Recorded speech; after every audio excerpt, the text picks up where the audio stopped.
Welcome back to my YouTube channel mathematics by Sanaullah. जैसा कि हमने पिछले वीडियो में रेक्टेंगुलर कोऑर्डिनेट्स और डिस्टेंस फार्मूला किया था, तो आज जो हम इसके बाद जो है वो डिस्कस करेंगे कि हम तो अब हमारे पास जो सिंपल इसके बाद है वो मिड पॉइंट है, क्योंकि हम एक्सरसाइज वाइज चल रहे हैं। 1.1 में जो चीज़ें हैं हम उसको पहले डिस्कस करें। तो मिड पॉइंट क्या होती है? दो पॉइंट के दरमियान वाली पॉइंट। तो अगर आपके पास दो पॉइंट्स हैं x1 y1 x2 और y2, तो दोनों की मिड पॉइंट सिंपली क्या होगी? इन दोनों की एवरेज, कोऑर्डिनेट्स की हम एवरेज देते हैं x1 plus x2 upon two, y1 plus y2 upon two. तो ये इतनी मुश्किल है नहीं जो हम अलग से एग्जाम्पल वगैरह करें। तो ये हम कर रहे हैं। तो इसके बाद हमारी एक्सरसाइज जो है वो सिर्फ पूरी होने वाली थी, मगर एक से पहले एक चीज़ है कि ट्रांसलेटेड पॉइंट। अगर मैं ये कहूँ कि 3, 2 पॉइंट है, तो इसको मैं अगर ट्रांसलेट करूँ, ट्रांसलेट का मतलब है शिफ्टिंग करें हम कहीं पे भी। तो अगर मैं इसको शिफ्ट कर रहा हूँ 2 यूनिट्स राइट, और ठीक है, और 3 यूनिट्स डाउन, यानी अप और डाउन जा सकते हैं, क्योंकि एक्स में हम लेफ़्ट राइट मूव कर सकते हैं। यहाँ पे हम ऐसा नहीं है कि इतना मूव करके हाँ वापस दो पॉइंट्स भी हो सकते हैं कि हम पहले दो आगे चले हैं फिर तीन पीछे चले, ये भी हो सकता है। मगर मोस्टली क्या होता है, ये एक्स और वाई ना, पहले एक्स का बताएंगे इतना हम मूव कर रहे हैं राइट या लेफ्ट, फिर हमें ये बताएंगे अप या डाउन कितना जा रहे हैं। अगर हम 2 यूनिट्स राइट गए हैं तो इसमें ऐड होगा 3+2, और इसमें अगर हम डाउन गए हैं तो 2 - 3, तो ये आ जाए आपके पास 5, -1 is a new translated point. तो ये मैं क्यों कह रहा हूँ? क्योंकि बुक में आपके पास ऐसे क्वेश्चन गिवन है, एक ट्राइंगल आपको गिवन है, उसको ट्रांसलेट कर रहे हैं। तो ट्रांसलेट कैसे होगा? वो पॉइंट वाइज होगा। तो किसी को समझ आया होगा, किसी को नहीं। तो अगर मेरे पास ये अगर मैं देखूँ, ये देखें, तो आपके पास है -1, 2, 3 और 1, 2। इसमें हमें कुछ कह रहे हैं कि क्या क्या करना है हमें, वो शिफ्ट कर रहे हैं, वो भी चीज़ें हम बता रहे हैं कि ये जो है शिफ्ट होके इतना आया है, तो कितना मतलब कौन के मतलब क्या क्या हमने किया है वो हम वर्डिंग में बता सकते हैं कि इतने इतने किए हैं। तो एक तरीका ये है, यानी दो फिगर्स आपके पास ये गिवन होंगी, ये फिगर है, ये फिगर है, ऐसे दे सकते हैं आपको। वो डिपेंड करता है सवाल पे। ये दोनों देंगे, आपसे पूछेंगे ये जो है ना, ये इतने इससे कितना ट्रांसलेट हो चुका है, या फिर ऐसे नहीं सिर्फ ये दे दिया। इसको अगर हम 2 यूनिट्स लेफ़्ट और 3 यूनिट्स डाउन या अप में जाएं तो हमें कुछ और नया मिलेगा। जैसे ये है, अगर हम यहाँ पे क्या किया, कहा गया था हमें कि to shift the vertices unit to right add 3 to each of. ये सिर्फ सॉल्यूशन हमें बता रहे हैं। क्यों बता रहे हैं? क्योंकि इनमें सिर्फ जो इंस्ट्रक्शन थी ना वो ऊपर हमें गिवन थी। तो अगर आप खुद देखेंगे इसमें तो हम आपको आइडिया क्लियर होगा। ये कौन सा एग्जाम्पल है? एग्जाम्पल नंबर 8 है, जिसको हम कहते हैं translating points in the plane. क्योंकि एक्स वाई प्लेन है हमारा, तो अगर हम पॉइंट को ट्रांसलेट ऑब्वियसली कर रहे हैं तो हमारी जो फिगर होगी वो भी पूरी ट्रांसलेट होगी।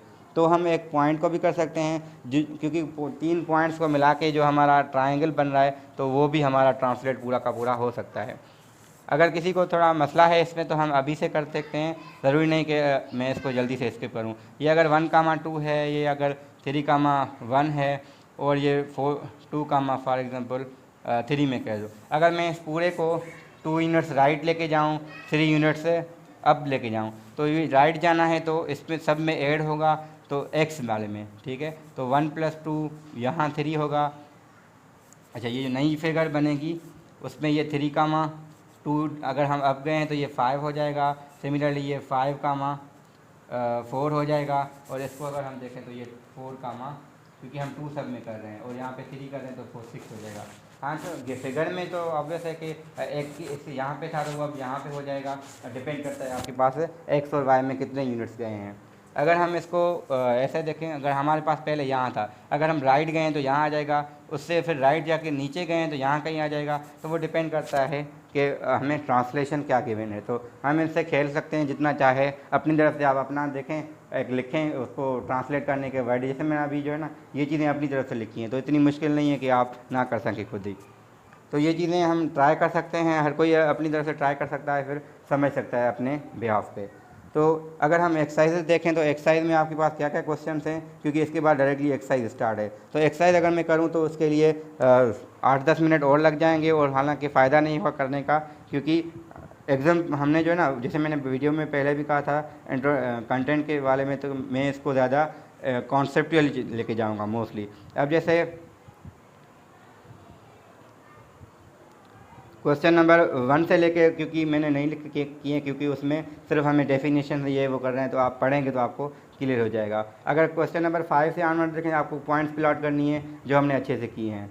और अच्छा 9 से लेके 14 तक हमें क्या करना है, 9 से लेके 14 तक हमें सिर्फ यही चीज़ें करनी है कि एक्स अगर पॉजिटिव है वाई नेगेटिव तो कहाँ पे था, तो आप बता सकते हैं ऑब्वियस है कि X positive Y negative fourth quadrant होता है। हाँ, ज़रूरी नहीं कि यहाँ पे ऐसी चीज़ हो कि एक ही क्वाड्रेंट हो, क्योंकि सवाल अगर देखें तो यहाँ पे लिखा है क्वाड्रेंट ब्रैकेट में एस है, तो एक भी हो सकता है, एक से ज़्यादा भी हो सकते हैं। हमें देखनी है कि वो किस चीज़ की बात कर रहे हैं।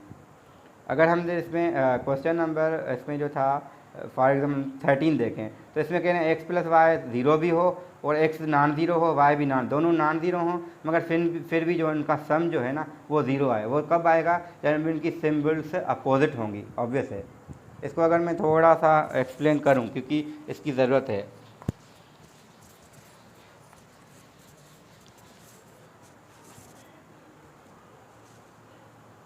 अगर ये कह रहे हैं कि एक्स प्लस वाई ज़ीरो भी हो और एक्स भी ज़ीरो ना हो, खुद वाई भी ज़ीरो ना हो, तो ऐसा ही हो सकता है ना कि अगर इनमें से अगर कोई एक्स ज़ीरो नहीं है, सम तभी ज़ीरो आता है जब -3 + 3 हो या फिर 3 + -3 हो, दोनों में से कोई एक अपोजिट साइन। तो इस वजह से जो क्वाड्रेंट होगा वो सेकंड और फोर्थ हो जाएगा।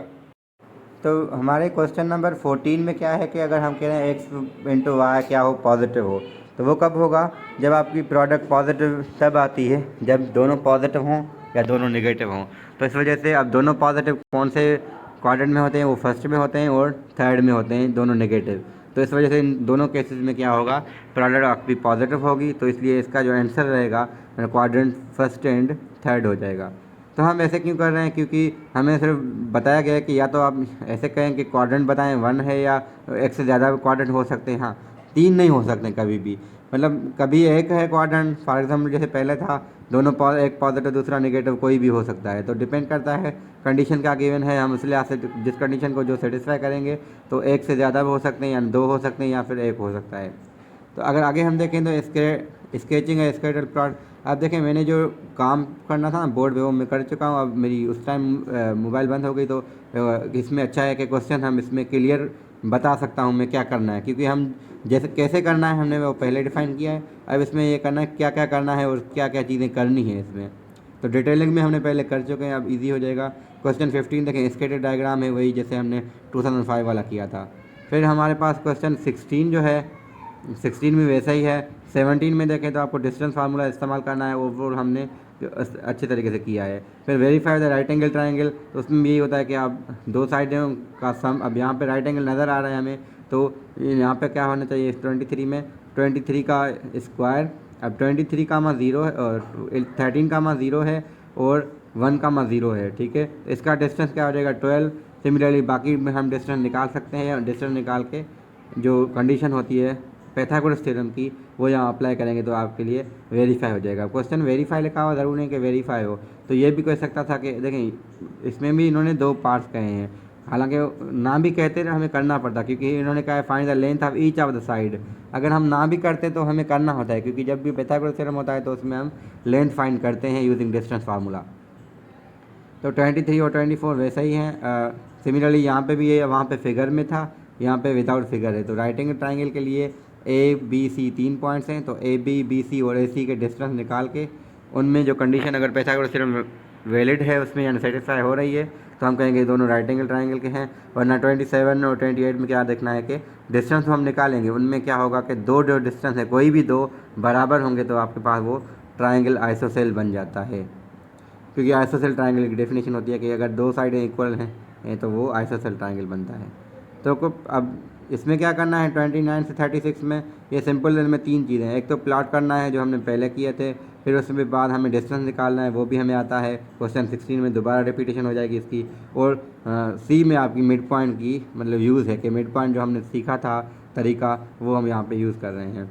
यहाँ पे सिर्फ कैलकुलेशन के लिहाज से हम यूज़ कर रहे हैं। आगे जो 37 से क्वेश्चन हैं वो फिर आपके वर्ड प्रॉब्लम से इंक्लूड हो जाएंगे, यानी वही प्रॉब्लम्स हैं, कहीं पाइथागोरस थ्योरम कहीं डिस्टेंस फार्मूला है, मगर काम क्या है इसका कि वो वर्डिंग में दिया गया, यानी इन इसकी अब रियल लाइफ में एक मीनिंग रहेगी, जो हम वैल्यू निकालते हैं उसकी एक मीनिंग रहती है।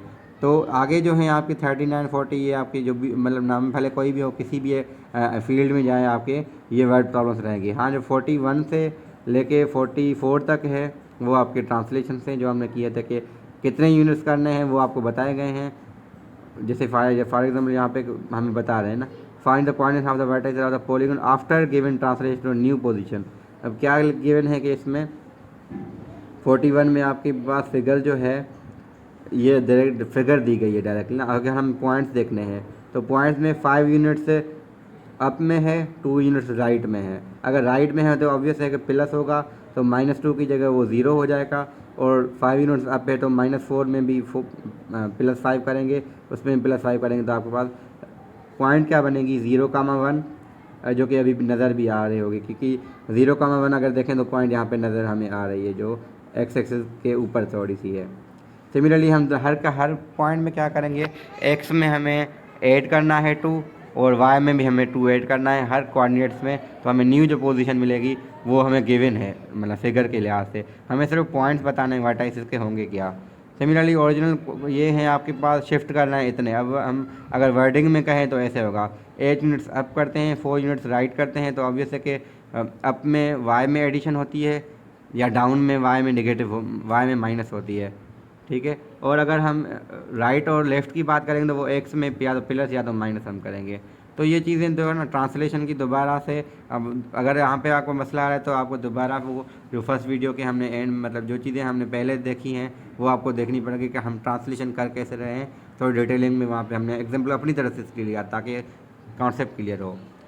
तो इंशाल्लाह हमारी नेक्स्ट वीडियो जो होगी वो आपकी क्योंकि हम जितने यहाँ पे करें वो कम है, आप डिपेंड करता है आपको कितने करवाया जाए, क्योंकि कंप्यूटर साइंस में और मैथमेटिक्स में ये फ़र्क है कि सिर्फ आपको कुछ क्वेश्चन करवाते हैं। तो इसके बाद हमारा ये इस पर आ जाएगा। अब हम कोशिश करेंगे तो एक वीडियो में ये हो जाए, अगर नहीं होता तो फिर और, क्योंकि ये डिटेलिंग जो ना ग्राफ बनाना इतना इंपॉर्टेंट है। अभी तो ठीक है प्री कैलकुलस आपका शायद नॉन क्रेडिट कोर्स हो, कुछ को लगता है कि ये सिर्फ हमें पास करना है, तो पास करना और अच्छे से पास करने में फ़र्क है। अगर सही से पास करना है तो फ़ायदा क्या होगा कि आपकी जो अंडरस्टैंडिंग यहाँ पे अच्छी से होगी, कैलकुलस जो है आपका अगले सेमेस्टर में जो है वो आपका बेहतर हो जाएगा और आपको वहाँ पे मुश्किलें नहीं होंगी। हाँ, क्योंकि वो आपका क्रेडिटेड है तो इस वजह से इसकी इंपॉर्टेंस इस लिहाज से ज़्यादा है। भले ही वो आपको मार्क्स 60 आ जाए, अगर आपने सही समझा है तो आपके लिए ये काफ़ी है। हाँ, अगर आपने मार्क्स तो 90 लिए हैं और समझ कुछ नहीं आया है या इतना नहीं आया है, ताकि जब आप कैलकुलस करें और आपको मुश्किलात हो तो मतलब उस 90 मार्क्स का कोई फ़ायदा नहीं है। Thank you.